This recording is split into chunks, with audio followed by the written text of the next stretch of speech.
అస్మద్గురుభ్యో నమః. ఈనాటి తిరుప్పావై 12వ పాసురం కనెత్తెల్లన్ కత్తెరుమే అని సాగే ఈనాటి పాసురంలో 7వ గోపికను మేలుకొలిపే ప్రయత్నం చేస్తున్నారు మన గోదమ్మ.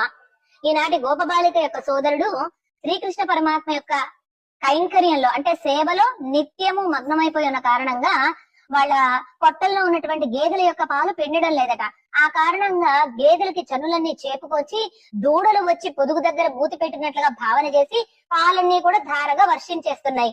అందుకని నేడు గోధుమ ఏమంటున్నారంటే, ఇల్లంతా కిందంతా బురద బురదమయంగా ఉంది, పైనుంచి ఏమో మంచు పడుతూ ఉంది, తెల్లవారుజామున వచ్చాం కాబట్టి అందుకని నీ వాకిటి గుమ్మం పట్టుకొని పడిపోకుండా గట్టిగా నిల్చున్నాము.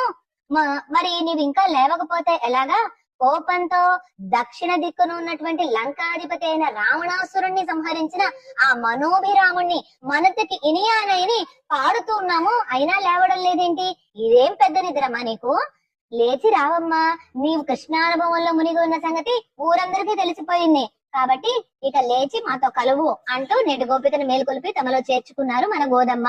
ఈ రోజున మనతికి ఇనియానే అంటూ మనోభిరామ అనే తిరునామాన్ని మనకు అనుగ్రహించారు గోదమ్మ. అలాగే నేటి గోపికమ్మను నచ్చెల్వంతంగా అంటూ మంచి సంపత్తి కలిగిన నానా అంటూ కీర్తిస్తున్నారు. ఇవాళ్ళుండి రేపు నశించిపోయే నశ్వరమైన సంపదలు ఐశ్వర్యాలు కాకుండా నిత్యము స్వామికి సేవ చేసుకునేటువంటి గొప్ప సంపద కలిగి ఉన్నాడనే అర్థంలో. అలాగే ఈ రోజు తిరుచిత్రకూటాన్ని మనం అనుభవించుకోవచ్చు. ఎందుకంటే తిరుచిత్రకూటంలో ఉన్నటువంటి రామయ్య అక్కడ వేంచేసి ఉన్నాడు కారణంగా పెద్దలు తిరుచిత్రకూటాన్ని మనం అనుభవించుకోవచ్చు అని చెప్తారు.